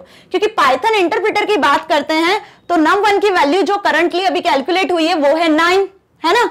और यदि इस क्वेश्चन के अकॉर्डिंग बात करें तो num1 की वैल्यू दे रखी है इन्होंने 4, तो वही वैल्यू हम क्या करेंगे, सारे num1 पे अप्लाई करेंगे। क्लियर। तो अब यदि बात करते हैं क्वेश्चन के अकॉर्डिंग, तो क्वेश्चन के अकॉर्डिंग num1 की वैल्यू दी हुई है कितनी, 4। तो यहां पे कैलकुलेट होगा 4 की पावर 5, इसका मतलब 4 की पावर 5। तो 4 की पावर 5 मतलब 4 का 5 बार मल्टीप्लाई हो जाना। तो जब 4 का 5 टाइम मल्टीप्लाई होगा तो आपको आंसर मिलेगा 1024। तो अब num1 की नई वैल्यू क्या हो गई, 1024। ये कैलकुलेशन समझ में आया, कैसे किया, पहले पैरेंथेसिस एग्जीक्यूट हुआ, 5 आया, फिर एक्सपोनेंशियल ऑपरेटर आया, num1 की वैल्यू रख दी जो क्वेश्चन में थी, उसके अकॉर्डिंग आंसर ये जनरेट हुआ। लेकिन एक्चुअली यदि पाइथन इंटरप्रेटर की बात की जाए, जब आप इसको एक्चुअली इन स्टेटमेंट को 1 by 1 लिखोगे ना, तब ये 4 नहीं रखना है आपको, तब आपको यहां पे रखना पड़ेगा 9*5, क्योंकि पहले के दो एक्सप्रेशन में num1 की वैल्यू कैलकुलेट हुई थी 9, तो इसी के अकॉर्डिंग 9 की पावर 5 होता है कुछ 59049। तो आपको पाइथन इंटरप्रेटर पे आंसर ये मिलना है। समझ में आया। तो यहां पे आपको बहुत ध्यान रखना है कि num1 की वैल्यू जो भी प्रीवियसली कैलकुलेट होगी, और यदि पाइथन की बात करें हम इंटरप्रेटर की, तो वो num1 की वैल्यू वही रखेगा जो रीसेंट वैल्यू है। ओके, सो अब यहां पे आउटपुट आपको क्या शो होगा, 1024। अब बहुत ध्यान रखना है, यदि एमसीक्यूज में पूछा जाता है क्वेश्चन और उसमें कुछ आंसर्स आपको होते हैं, सपोज कुछ 1024, 2014 ऐसे कुछ आंसर्स होते हैं, तब आपको 1024 को ही टिक मार्क करके आना है। क्लियर। बट यदि इसकी बात करते हैं अपन प्रैक्टिकली, यदि इसकी बात करें तो जब आप प्रैक्टिकल करोगे then you will get this answer. Okay, ये मैं इसलिए बता रही हूं ताकि आपको दोनों कॉन्सेप्ट क्लियर हो। क्लियर। सो यहां भी देखो, इस क्वेश्चन में आपको आउटपुट कुछ नहीं मिलना है, क्योंकि यहां भी क्या हो रहा है, सिंपल एक्सप्रेशन इवैल्यूएट हो रहा है। देखो क्या इवैल्यूएट हो रहा है, यहां पे एक एक्सप्रेशन इवैल्यूएट हो रहा है, मतलब num1 की वैल्यू चेंज हो रही है। ओके, तो आपने कोई प्रिंट स्टेटमेंट यहां नहीं लिखा है सी स्टेटमेंट में, तो सिर्फ वैल्यू इवैल्यूएट हुई, और वैल्यू क्या इवैल्यूएट हुई, ये। ओके, सो अब जब तक आप प्रिंट num1 नहीं लिखोगे, तो जैसे ही आप प्रिंट num1 लिखते हो तब आपको num1 की वैल्यू नई वाली वैल्यू मिलेगी। ओके, तो अब यदि देखा जाए तो num1 की वैल्यू क्या हो गई, डी स्टेटमेंट के बाद 1024। बाकी num2 और num3 में कोई चेंजेस नहीं हुए हैं। क्लियर। दोनों चीज आपको अच्छे से समझ में आई। नाउ नेक्स्ट क्वेश्चन आपसे पूछा है अब num1 double star equals to, ये फिर एक असाइनमेंट ऑपरेटर आया, num2 प्लस सी। देखो क्या हुआ, इसका मतलब num1 double star is equals to और प्लस, तो अगेन प्लस की क्या है, हायर प्रेसिडेंस है। ठीक है, बट यहां पे देखो कोई नंबर नहीं लिखा है, यहां लिखा है जस्ट सी। लेकिन सी क्या है, सी को तो कहीं डिफाइन ही नहीं करा क्वेश्चन में। नंबर 1, नंबर 2, नंबर 3 बताया हमें, लेकिन सी का कोई जिक्र ही नहीं था पूरे क्वेश्चन में। तो यहां पे आएगी एरर कि सी इज नॉट डिफाइंड, क्योंकि सबसे पहले num2 सी में ऐड होगा, बट सी की तो कोई वैल्यू ही नहीं है। है ना, तो सी की कोई वैल्यू नहीं है, तो इसलिए यहां पे आ जाने वाली है error that C is not defined. क्या एरर आएगी? C is not defined. Okay, next question देखो क्या लिखा है, num1 इक्वल्स टू 5 + 5। ओके, अब यदि ऐसा लिखा होता कि num1 इक्वल्स टू 5 + 5 देन भी ओके, num1 में 10 आ जाता, क्लियर। बट यहां पे किस तरीके से लिखा है आप ये देखो, 5 के आगे क्या लगाया इन्होंने यहां पर, सिंगल इन्वर्टेड। तो पाइथन में जब भी किसी नंबर या कैरेक्टर या अल्फाबेट किसी भी चीज के आसपास यदि सिंगल इन्वर्टेड या डबल इन्वर्टेड दिखता है तो हम उसे कैसे ट्रीट करते हैं, हम उसे ट्रीट करते हैं एज ए स्ट्रिंग, है ना, ये एक स्ट्रिंग की तरह ट्रीट होता है। तो जब यहाँ पे आपको क्वेश्चन में कुछ इस तरीके से लिखा है तो इसको कैसे इवैल्यूएट करेगा पाइथन इंटरप्रेटर, इसको इवैल्यूएट करेगा एज ए स्ट्रिंग, इन दोनों को कर देगा प्लस ऑपरेटर कॉन्केट, ज्वाइन करके शो करेगा। Then what is the calculation, तो यहाँ पे जो भी इवैल्यूएट होगा num1 की वैल्यू वो इवैल्यूएट होगी 55 एक्चुअली, ओके, क्योंकि 5 और 5 यहाँ ज्वाइन हो गया है। लेकिन यदि आप इसको सिंगल इन्वर्टेड के बिना लिखते हैं तब इवैल्यूएशन होता, कैलकुलेशन होता, प्लस ऑपरेटर इसे कैलकुलेट करता 10। क्लियर? सो समझ में आई ये चीज। अब यहां देखो num1 की वैल्यू इवैल्यूएट हुई 5 लेकिन आउटपुट 5 नहीं दिखेगा, आपको कोई आउटपुट शो नहीं होगा क्योंकि num1 की वैल्यू इवैल्यूएट हुई है। यहां क्या इवैल्यूएट हुई है? As a string, 5 as a string evaluate हुई है। अब जब आप प्रिंट num1 लिखोगे ना तब आपको आउटपुट मिलेगा क्या? 5। ओके, ये आउटपुट आपको कब मिलेगा? जब आप प्रिंट करके आउटपुट फंक्शन में num1 की वैल्यू को प्रिंट करवाओगे। Okay, so next question, print 4.00 divide by 2.0 plus 2.0। इस स्टेटमेंट को बहुत ध्यान से देखो क्या लिखा है, 4.00 डिवाइड बाय, ब्रैकेट के अंदर लिखा है 2.0 प्लस 2.0। तो अगेन यहां पे देखो पैरेंथेसिस की हायर प्रेसिडेंस होने की वजह से पहले ये कैलकुलेशन हो गया 2 + 2 4.0, फिर होगा डिवीजन 4.00। अब डिवीजन करने के बाद आंसर क्या आ जाना है? डिवीजन करने के बाद में आंसर आ जाना है 1.0। ओके, सो देखो आंसर क्या आ रहा है इसका 1.0। अब यहां कैलकुलेशन हुआ है, क्यों? बहुत ध्यान से देखिए, यहां पे पहले इन्होंने लिखा है प्रिंट फंक्शन, तो जब आपने ये फंक्शन लिखा हुआ है इट मींस कि आपको इसका आउटपुट शो होगा भाई, कंसोल स्क्रीन पर आपको इसका आउटपुट दिखेगा, ठीक है, क्योंकि यहां हमने आउटपुट फंक्शन का यूज किया है। क्लियर? तो यहां पे आउटपुट क्या जनरेट हो रहा है?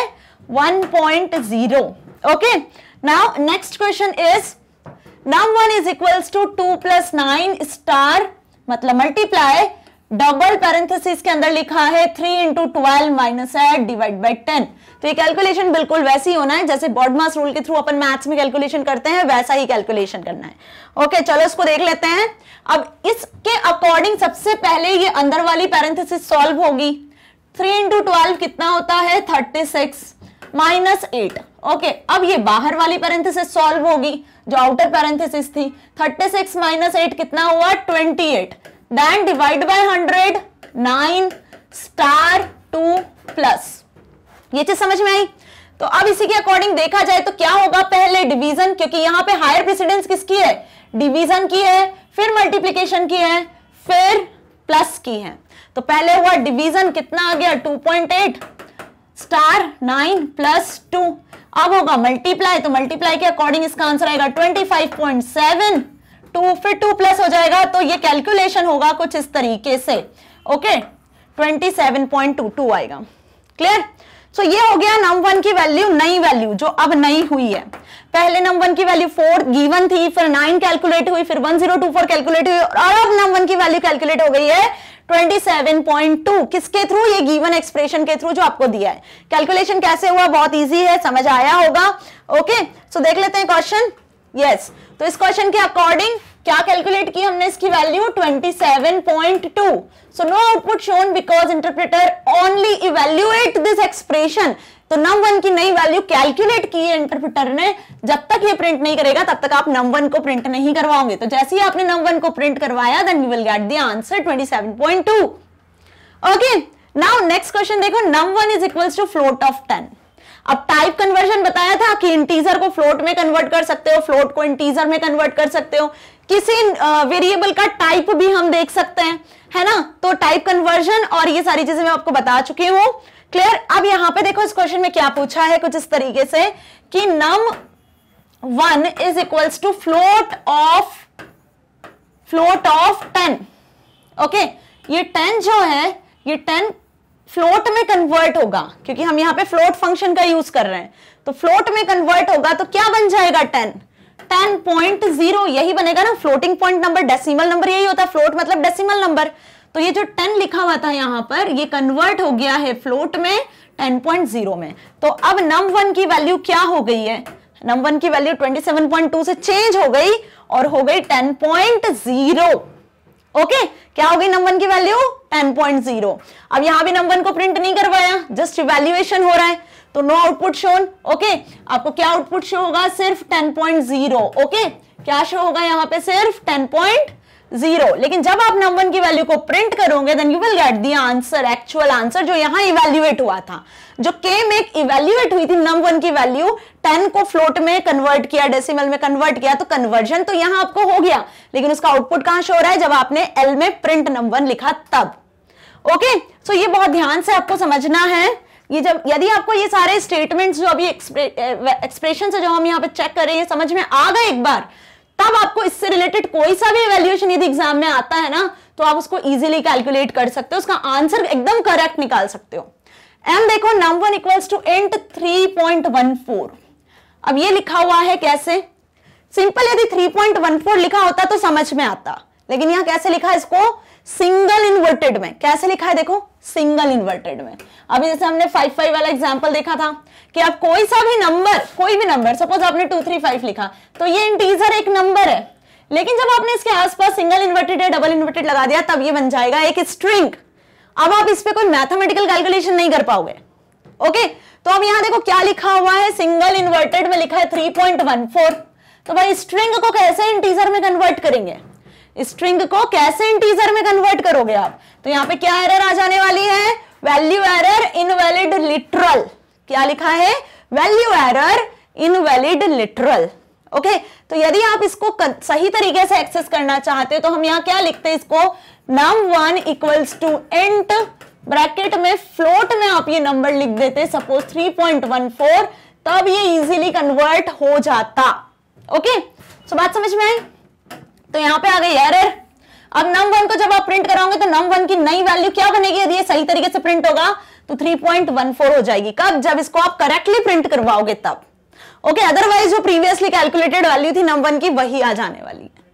ओके, नेक्स्ट क्वेश्चन देखो, print 10 is not equals to 9। क्या लिखा है, 10 इज नॉट इक्वल्स टू 9, ये कंडीशन है।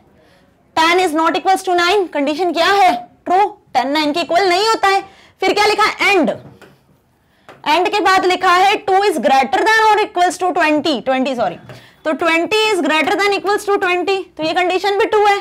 ग्रेटर देन को छोड़ो, यहाँ क्या लिखा है, इक्वल भी लिखा है ना साथ में, तो 20 के इक्वल होता है, तो ये भी ट्रू है। अब बीच में क्या लगा हुआ है, बीच में लगा हुआ है एंड ऑपरेटर, तो लॉजिकल ऑपरेटर है एंड। कौन सा ऑपरेटर है, लॉजिकल ऑपरेटर। ट्रुथ टेबल पढ़ी थी हमने लॉजिकल ऑपरेटर की एंड की, कि जब दो वैल्यू ट्रू होती है तो ये एंड ऑपरेटर हमें क्या रिटर्न करता है, आउटपुट दोनों के अकॉर्डिंग ट्रू रिटर्न करता है ना। एंड ऑपरेटर का काम होता है बूलियन वैल्यूज के अकॉर्डिंग बूलियन वैल्यू को रिटर्न करना। तो जब दो वैल्यूज दो कंडीशन पे इवैल्यूएट हो रही है वैल्यू ट्रू, तो एंड ऑपरेटर क्या करेगा, जब दोनों वैल्यू ट्रू है तो हमें आउटपुट में रिटर्न करेगा ट्रू, है ना। सो इसी के अकॉर्डिंग यहाँ पे आपको आउटपुट क्या मिल रहा है, ट्रू मिल रहा है। और आउटपुट मिल रहा है क्यों, क्योंकि देखो इसके पहले क्या लगा हुआ है, प्रिंट स्टेटमेंट, है ना। तो आपको आउटपुट क्या जनरेट हुआ है, यहाँ पर ट्रू जनरेट हुआ है। सिंपल। आप देखो यहाँ पर नेक्स्ट प्रिंट स्टेटमेंट में क्या लिखा हुआ है, 5 modulus 10 plus 10 less than 50 and logical operator, और दूसरी कंडीशन लिखी हुई है 29 is less than equals to 29। तो ये कंडीशन तो ट्रू है कि 29 is equals to 29, equals to का साइन है, तो 29 इज इक्वल्स टू 29। अब ये वाली कंडीशन ध्यान से देखो, 5 मॉड्यूलस 10 प्लस 10 लेस देन 50। तो पहले कैलकुलेट होगा 5 मॉड्यूलस 10, ये जो मॉड्यूलस ऑपरेटर है ये क्या रिटर्न करता है? मॉड्यूलस ऑपरेटर रिटर्न करता है आपको रिमाइंडर। 5 डिवाइड होगा 10 से, 5 2 ज़ा 10, रिमाइंडर क्या बच रहा है? ये रिमाइंडर क्या बच रहा है? 0 बच रहा है ना। तो यहां पे क्या इवैल्यूएशन हुआ? यहां पे जो इवैल्यूएशन हुआ है इस स्टेटमेंट का, वो इवैल्यूएशन हुआ है 0। ठीक है, तो पहली प्रेसिडेंस इसकी थी, दूसरी प्रेसिडेंस इसकी है और तीसरी प्रेसिडेंस इस ऑपरेटर की। 3 ऑपरेटर दिख रहे हैं यहां पर। पहले मॉड्यूलस इवैल्यूएट हुआ, अब इवैल्यूएट होगा प्लस, तो 0 प्लस 10, 0 प्लस 10 का आंसर कितना आया? 10। अब इवैल्यूएट होगा less than, 10 is less than 50, 10 50 से लेस देन है, तो क्या इवैल्यूएशन हुआ इसका? इसका इवैल्यूएशन हुआ ट्रू। ध्यान से समझिए, पहली प्रेसिडेंस मॉड की थी तो मॉड ने रिमाइंडर रिटर्न कर दिया, दूसरी प्रेसिडेंस प्लस की थी तो 0 प्लस 10 होके 10 रिटर्न हो गया, तीसरी precedence relational operator comparison operator less than की थी तो 10 less then is 50, the condition is true. तो दोनों कंडीशन ट्रू हो रही है और एंड ऑपरेटर क्या इवैल्यूएट करता है? जब दोनों कंडीशन ट्रू होती है तो हमें आंसर देता है true. Okay, so and operator के थ्रू आपको आउटपुट क्या मिल रहा है? आउटपुट मिल रहा है ट्रू। ओके, सो ये एंड और नॉट 3 लॉजिकल ऑपरेटर्स हमने देखे थे, इस पर बेस्ड भी इस तरीके से क्वेश्चंस आ सकते हैं एग्जाम में। ओके, नाउ नेक्स्ट क्वेश्चन देखते हैं। नेक्स्ट कुछ क्वेश्चंस इस तरीके से लिखे हैं, categorize the following as syntax error, logical error और रन टाइम एरर। अब एरर से रिलेटेड क्वेश्चन, एरर वाला वीडियो भी सेपरेट वीडियो मैंने बताया है जिसमें एरर्स और एक्सेप्शंस के बारे में डिटेल में समझाया है ना। तो अब यहाँ पे 2 आपको क्वेश्चंस दिए हुए हैं, 25 डिवाइड बाय 0 और num1 डिवाइड बाय num2। अब आपको बताना है कि यहाँ पर एरर सिंटेक्स एरर आएगी, लॉजिकल एरर आएगी या रन टाइम एरर आने वाली है। तो 25 डिवाइड बाय 0 यदि फर्स्ट को देखते हैं तो 25 डिवाइड बाय 0 डिवाइड बाय 0, कोई भी नंबर 0 से डिवाइड होता है क्या? नहीं होता है। यदि कोई नंबर 0 से डिवाइड होता है तो मैथ्स में हमें इंफिनिटी रिटर्न होता है। क्या रिटर्न होता है? इंफिनिटी रिटर्न होता है, राइट। लेकिन यहां पर प्रोग्रामिंग में यदि हम बात करते हैं कि कोई भी नंबर यदि 0 से डिवाइड हो रहा है, मतलब यहां पे जनरेट होने वाली एक एरर और एक्सेप्शन जिसे कहते हैं रन टाइम एरर। मतलब ये 25/0 एग्जीक्यूट होगा, इंटरप्रेटर इसे रीड करेगा, इसे कैलकुलेट भी करेगा, लेकिन जब आप प्रोग्राम को रन करने जाओगे तब उसके बाद आपको आउटपुट मिलेगा, कुछ ऐसी एरर मिलेगी क्या कि number is not divide by 0, number को आप डिवाइड नहीं कर सकते हो 0 से। ओके, इसे हम एक एक्सेप्शन की तरह भी ट्रीट कर सकते हैं और it is run time error. Next देखो क्या लिखा है, नंबर 1 एक वेरिएबल ले लिया जिसमें 25 है, नंबर 2 जिसमें 0 असाइन किया हुआ है। एक स्टेटमेंट लिखा है इन्होंने num1 डिवाइड बाय num2, तो नंबर 1 को आप नंबर 2 से डिवाइड कर रहे हो, मतलब 25 इज डिवाइड बाय 0 अगेन। तो अगेन आपको क्या एरर मिल जानी है? रन टाइम एरर मिल जानी है। ओके, सो ये चीज आपको समझ में आ गई। 3 एरर पढ़ाई थी, syntax error, logical error, run time error. Syntax error जब आपने कोई प्रिंट स्टेटमेंट में पैरेंथेसिस नहीं लगाई, सिंगल इन्वर्टेड नहीं लगा दिया, या फिर हम बोल सकते हैं पाइथन केस सेंसिटिव है तो वेरिएबल में num1 लिखा था इस तरीके से और आप एक्सेस कर रहे हो कैपिटल में, तब आ जाने वाली है सिंटैक्स एरर कि num is not defined like this, है ना। तो सिंटैक्स एरर तो बहुत सी बार आपने देखी भी, हमने प्रैक्टिकल्स में भी देखा था, इनवैलिड सिंटैक्स करके बहुत बार एरर आती है।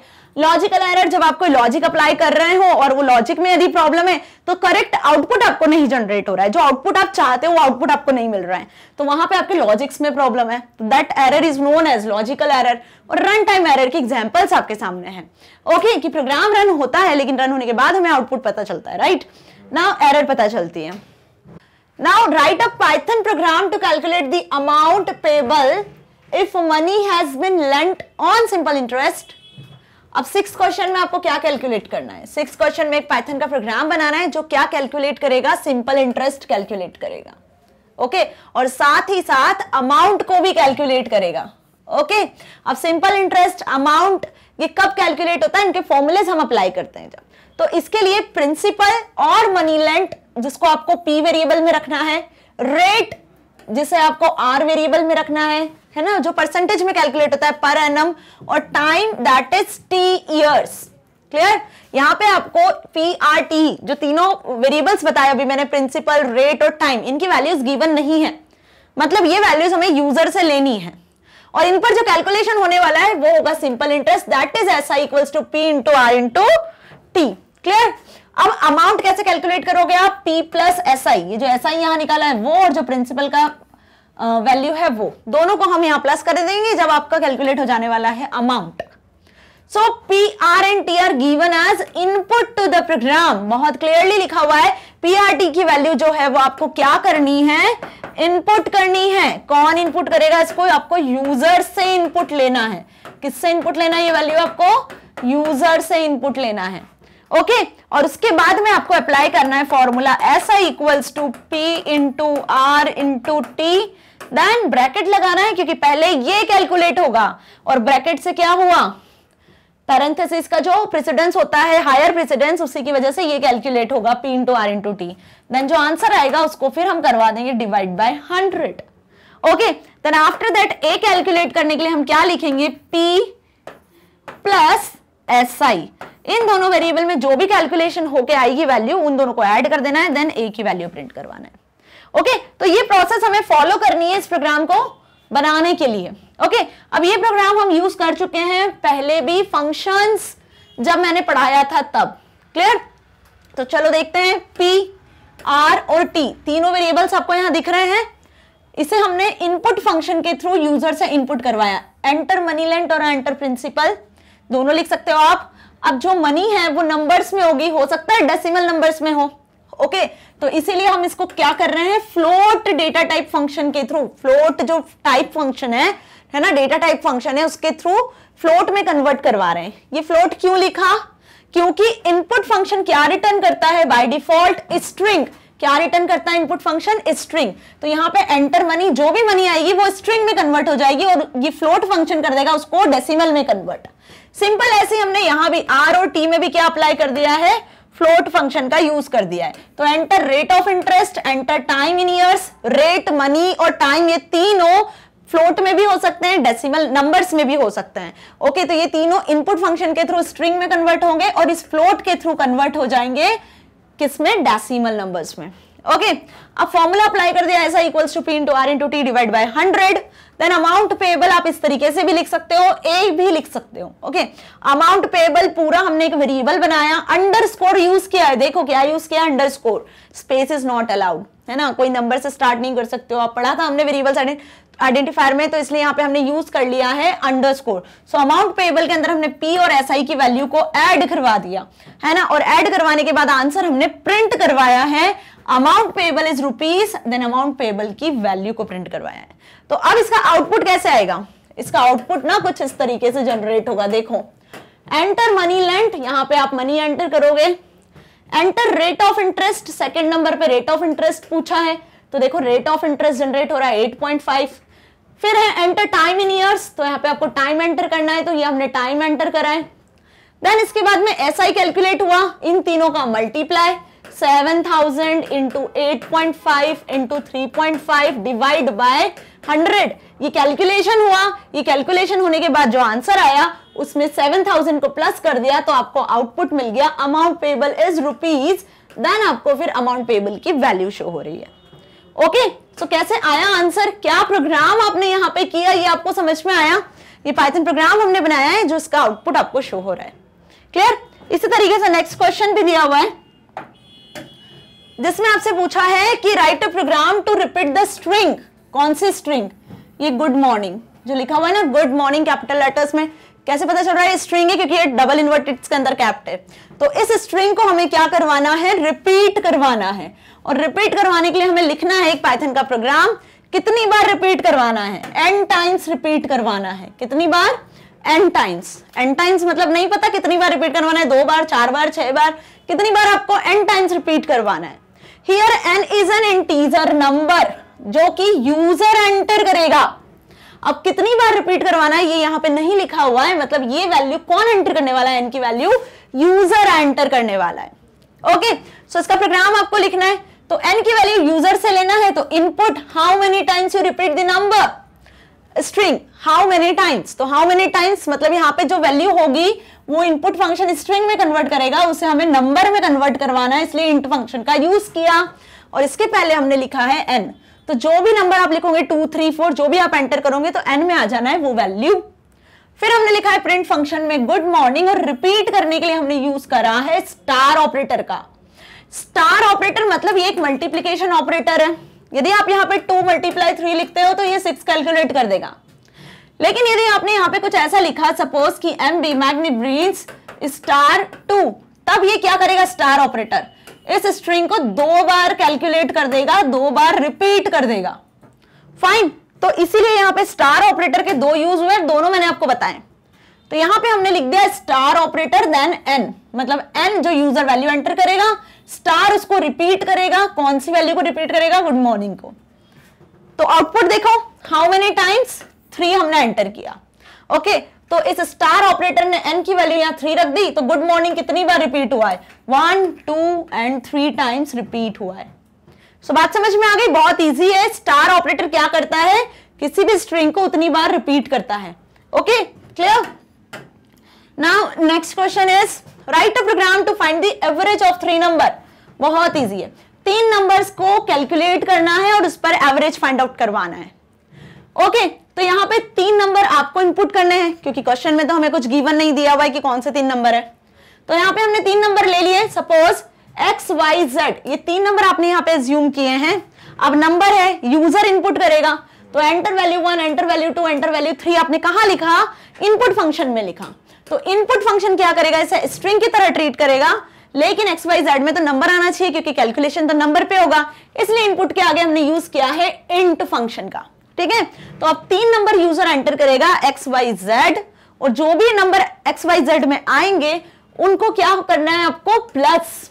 ठीक है, क्या करना है, प्लस। तो यहां पे हमने लिखा है avj is equals to x plus Y plus Z, then bracket लगाया और उसके बाद हमने डिवाइड बाय 3 लिखा है।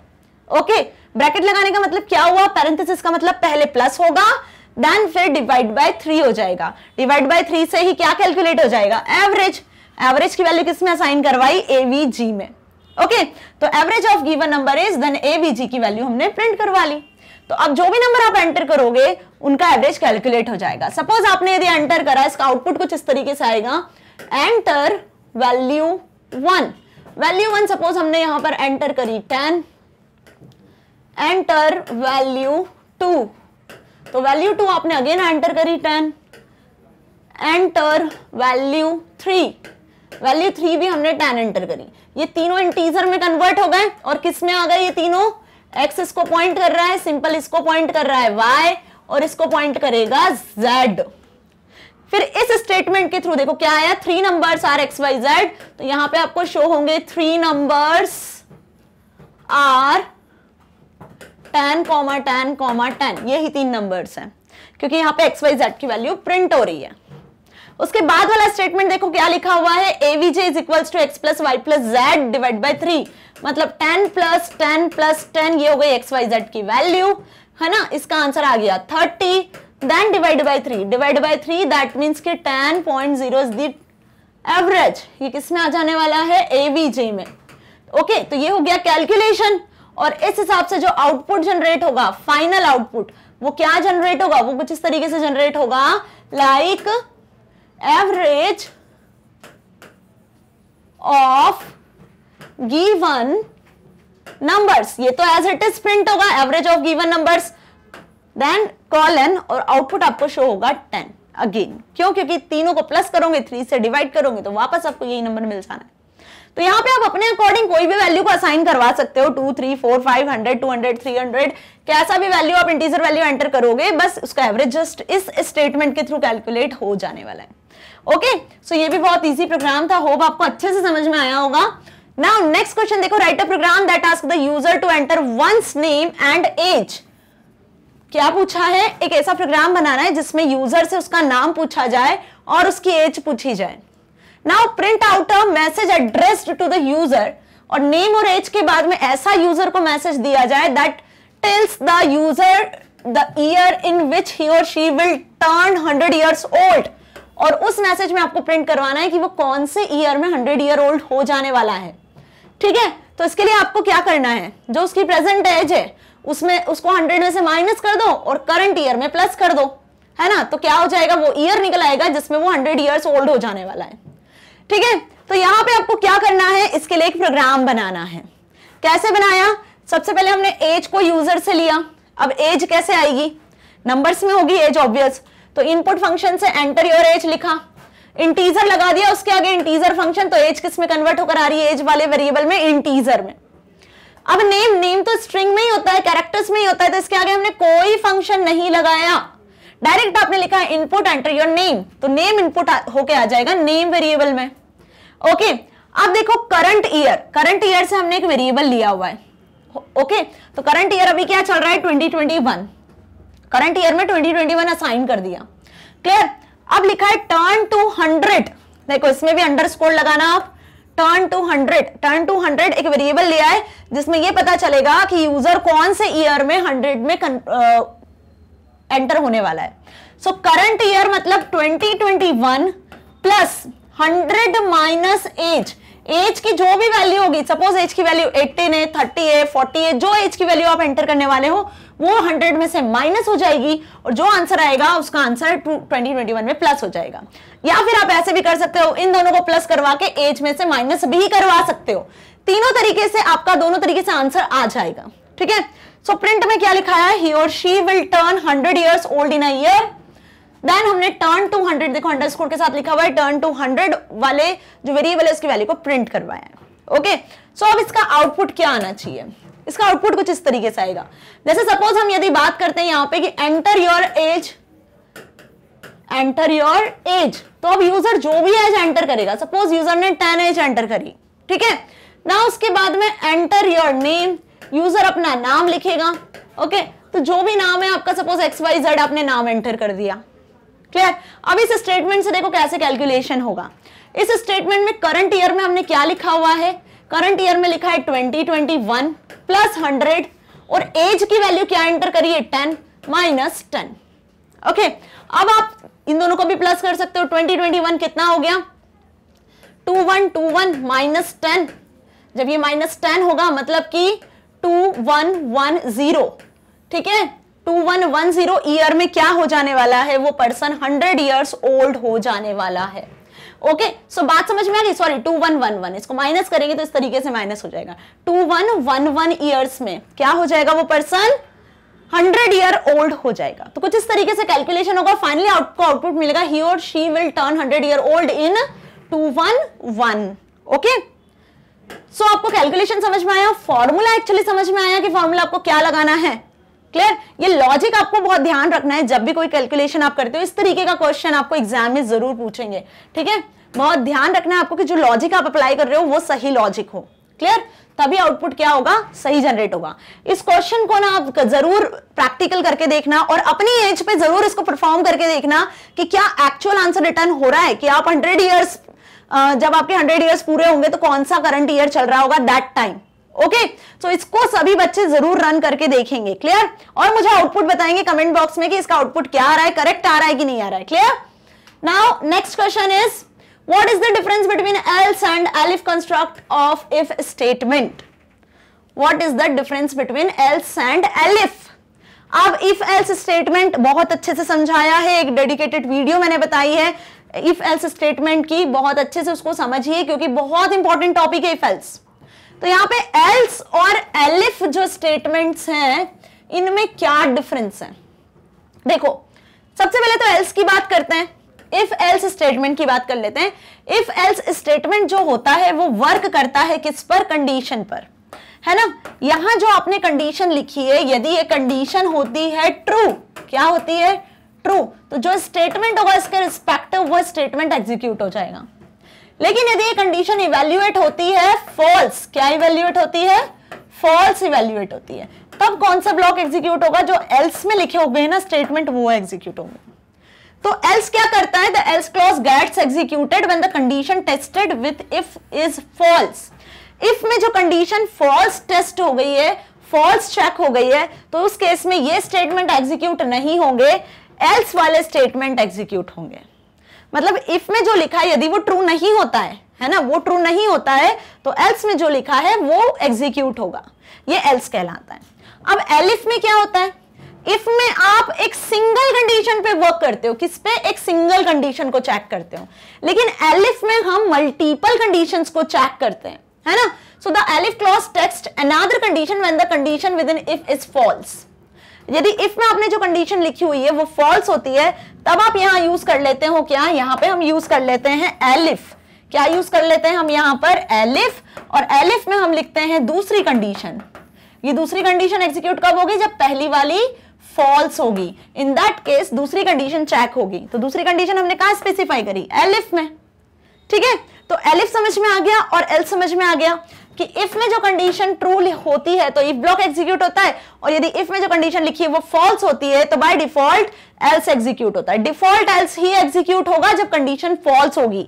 यदि आपने मल्टीपल कंडीशंस भी लिखी हुई है एलिफ में, बहुत सारे एलिफ्स लगा के एन कंडीशंस भी लिखी हुई है और सारी कंडीशन फॉल्स है, तो उस केस में भी डिफॉल्ट एल्स एग्जीक्यूट होता है। ओके, सो दोनों में डिफरेंस क्लियर हुआ अच्छे से। इसको और अच्छे से प्रैक्टिकली समझना है तो जल्दी से वीडियो देखो इफ एल्स वाली, जिसमें मैंने इसे प्रैक्टिकली समझाया हुआ है। Okay, now next question, find the output of the following program segment. अब कुछ यहाँ पे प्रोग्राम लिखा हुआ है और उसको आपको ध्यान से समझना है, उसका आउटपुट बताना है। ठीक है, अब आउटपुट भी शो हो रहा है, पहले प्रोग्राम समझ लेते हैं तभी तो पता चलेगा कि आउटपुट आया कैसे। पहला यहाँ पे लिखा हुआ है फॉर आई इन रेंज 20, 30, 2। मतलब देखकर ही समझ में आ रहा है कि फॉर लूप का यूज हुआ है। फॉर लूप का यूज हुआ है मतलब फॉर के आगे लिखा है आई, एक वेरिएबल का नाम। आई की वैल्यू कहां से कहां तक चलेगी, लूप है मतलब कोई ना कोई वैल्यू आपको पता है कि यहां से यहां तक ये लूप वर्क करेगा, मल्टीपल टाइम्स एक ही चीज को रिपीट करेगा। तो आई की वैल्यू कैसे रिपीट होगी, कितनी बार रिपीट होगी, रेंज फंक्शन के आगे लिखा है यहां पर 20 स्टार्ट पोजीशन, कि लूप स्टार्ट होगा 20 से, ओके, और 20 से स्टार्ट होगा और 30 तक चलेगा, ये and position, start position and position. अब ये 20 से 30 में कैसे प्रिंट करेगा नंबर, 1 बाय 1 एक एक नंबर प्रिंट करेगा, दो को छोड़ के कोई स्टेप वैल्यू आपको देनी होती है। तो यहां हमने स्टेप वैल्यू दे दी 2, मतलब 20 से 30 के बीच के नंबर प्रिंट होंगे, लेकिन दो नंबर को स्टेप से आगे फॉरवर्ड करके। ठीक है, दो नंबर स्कीप करके। तो इसके बाद यहां पे हमने यूज कर लिया फिर प्रिंट स्टेटमेंट और आई की वैल्यू प्रिंट करवा ली है। ठीक है, तो इसके अकॉर्डिंग आउटपुट क्या मिला, देखो पहले 20 प्रिंट हुआ, लूप चला, आई की वैल्यू पहले 20 हुई, 20 में +2 हुआ क्योंकि 2 स्टेप दी हुई है, फिर आई की वैल्यू प्रिंट होगी 22 में फिर प्लस होगा 2, देन 24, 26, 28, 29 और 30 नहीं आएगा, 30 प्रिंट नहीं होगा। क्यों, क्योंकि रेंज फंक्शन एंड की जो डिजिट होती है, एंड की जो वैल्यू होता है उसको एक्सक्लूड करता है, उसको एक्सक्लूड करके प्रिंट करता है। तो देखो आउटपुट में भी आपको क्या शो हो रहा है, आउटपुट में भी आपको शो हो रहा है 20, 22, 24, 26 एंड 28, नॉट 30। 30 तक ये भी आउटपुट आपको शो नहीं कर रहा है क्योंकि रेंज फंक्शन हमेशा एंड वैल्यू को एक्सक्लूड करता है। ओके, सो ये चीज समझ में आ गई अच्छे से। फॉर लूप एक तरीके से फिर से आपका फॉर लूप यहाँ पे रिवाइज हो चुका है। Now next question is country is equals to India for I in country print of I. Okay, अब ये लिखा हुआ है आपका स्टेटमेंट्स और उसको बहुत ध्यान से समझिए कि कंट्री नाम का एक वेरिएबल लिया हुआ है। क्या लिया है, कंट्री नाम का एक वेरिएबल लिया है जिसमें हमने क्या असाइन करवाया है, एक स्ट्रिंग इंडिया नाम से। ठीक है, ये हमने स्ट्रिंग इसमें असाइन करवाई। अब फॉर लूप यूज किया है, फॉर लूप में लिखा आई इन कंट्री, मतलब यहां अपने रेंज स्पेसिफाई नहीं किए हैं, हम ये बता रहे हैं कि कंट्री में जो वर्ड है, जो कैरेक्टर्स है, आई उन कैरेक्टर्स को रीड करेगा, जितने कैरेक्टर्स है उतनी बार ये लूप वर्क करेगा। ओके, तो कंट्री में क्या है, कंट्री में है इंडिया, यही वर्ड है ना, कंट्री किसको पॉइंट कर रहा है, इस स्ट्रिंग को पॉइंट कर रहा है। तो आई कितनी बार वर्क करेगा, एक बार आई के लिए चलेगा, फिर एन के लिए, फिर डी के लिए, देन आई के लिए, देन अगेन ए के लिए। तो 5 टाइम्स ये आई की वैल्यू प्रिंट होगी। और क्या प्रिंट होगी उसके लिए, हमने यहां लिखा है फॉर लूप के आगे प्रिंट आई। तो जब आपने आई को प्रिंट करवाया है तो इसका आउटपुट आपको क्या मिलेगा, कुछ इस तरीके से कि एक एक कैरेक्टर आपको प्रिंट होके शो होंगे। तो ये लूप कितनी बार वर्क करा, आई की वैल्यू कितनी बार, ये जो प्रिंट स्टेटमेंट है ये कितनी बार वर्क कर रहा है, हर एक कैरेक्टर के लिए वर्क कर रहा है। Okay, so output is this. तो ये चीज भी समझ में आई अच्छे से कि फॉर लूप के थ्रू आप इस तरीके से भी कैरेक्टर्स को प्रिंट करवा सकते हो। Okay, now case study based question. अब एक्सरसाइज आपकी फिनिश हो गई यहां पर, उसमें आपको एक क्वेश्चन और दिया हुआ था केस स्टडी बेस्ड। देखो ये बहुत इंपॉर्टेंट क्वेश्चन है क्योंकि केस स्टडी बेस्ड क्वेश्चन से बनते हैं क्वेश्चंस। ओके, इस पर बेस्ड कुछ क्वेश्चंस आते हैं जो आपको ध्यान से करने हैं, ये एग्जाम पॉइंट ऑफ व्यू से भी इंपॉर्टेंट है। Schools use student management information system अब स्कूल किस सिस्टम को यूज करता है? स्टूडेंट मैनेजमेंट इंफॉर्मेशन सिस्टम को, जिसे कहा गया है SMIS, to manage student related data. अब ये स्टूडेंट इंफॉर्मेशन सिस्टम क्या कर रहा है? किसे मैनेज कर रहा है? स्टूडेंट के डेटा को मैनेज कर रहा है। This system provide the facilities, क्या क्या फैसिलिटी प्रोवाइड कर रहा है ये सिस्टम? कुछ इस तरीके से एक सिस्टम हमने बनाया हुआ है जिसमें नेम ऑफ स्कूल, स्टूडेंट का नाम, class, address, roll number, section, city, pin code, parents या गार्जियन का नाम और कॉन्टैक्ट नंबर। तो आपको इसके लिए क्या करना है?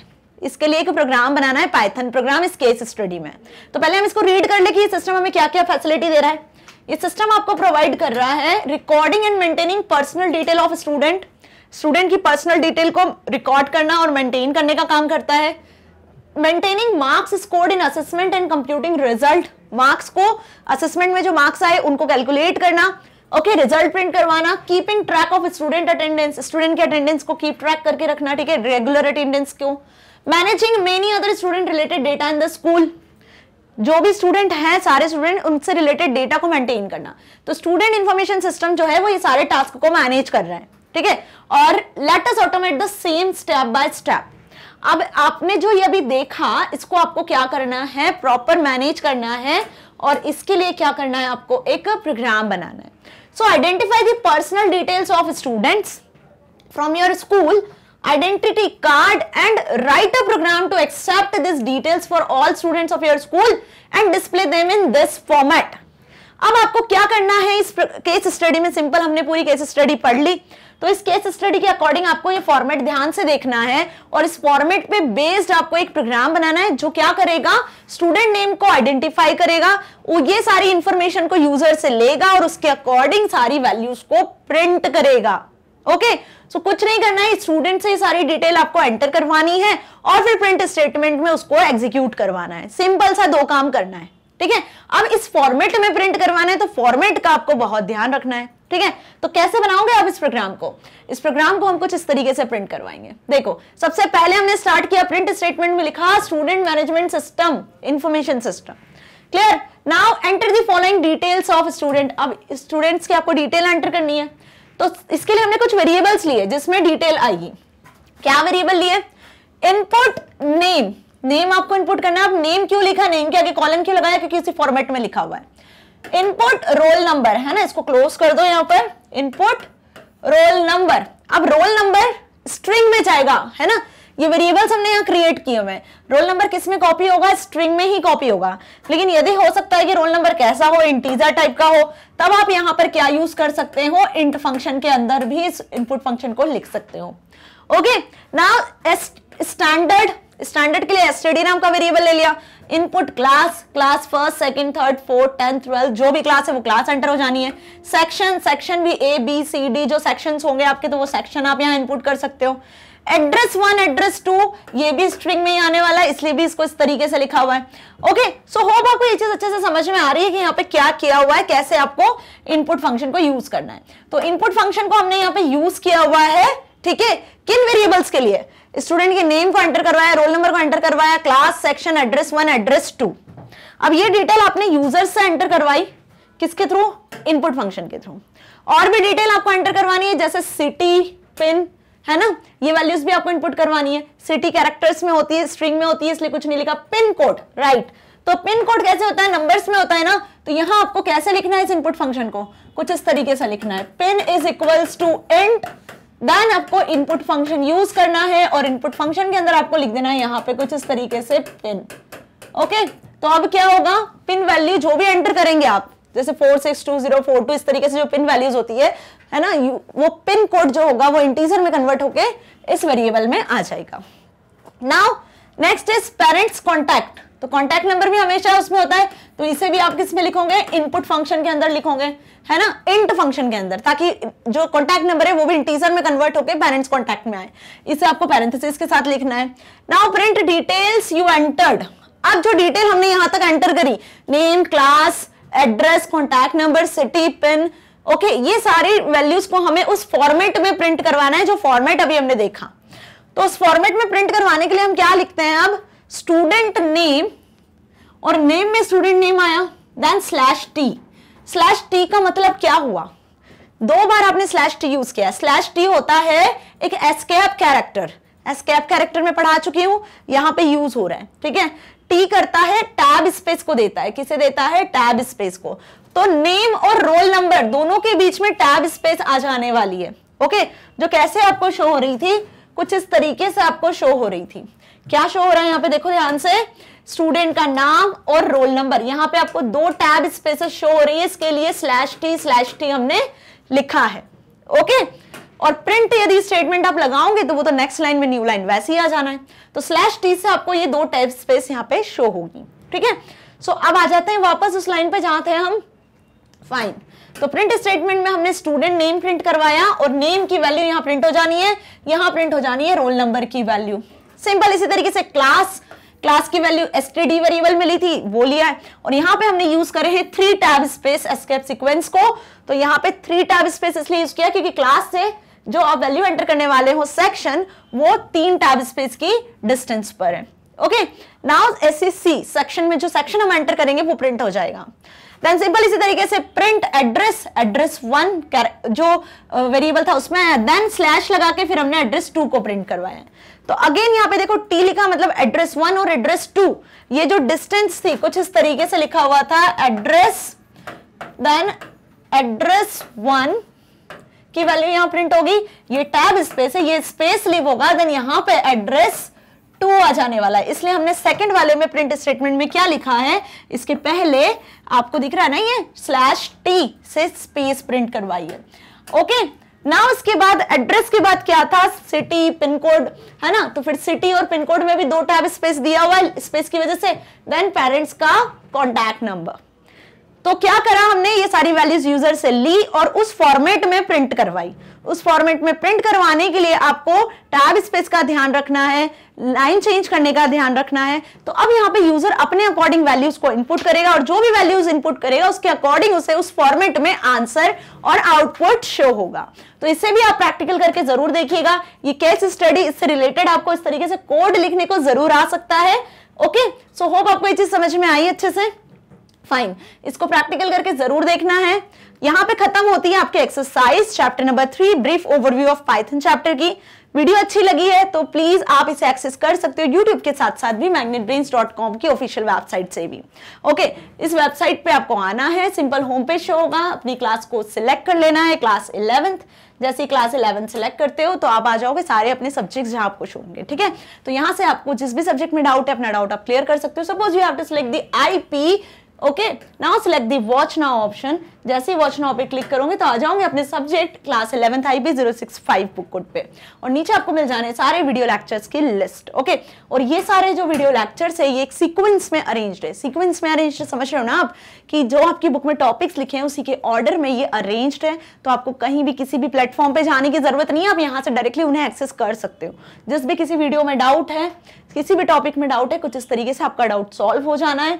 सो मैग्नेट ब्रेन्स आपको प्रोवाइड कर रहा है किंडरगार्टन से लेकर क्लास 12 तक फ्री ऑफ कॉस्ट एजुकेशन, ताकि आप अपनी एग्जाम में बहुत अच्छे मार्क्स को स्कोर कर सकते हो, साथ ही साथ अपनी लाइफ में कुछ बहुत अच्छा अचीव कर सकते हो। सो स्टूडेंट्स, मिलेंगे नेक्स्ट वीडियो में नेक्स्ट चैप्टर के साथ। तब तक के लिए stay here, stay happy. Thank you so much.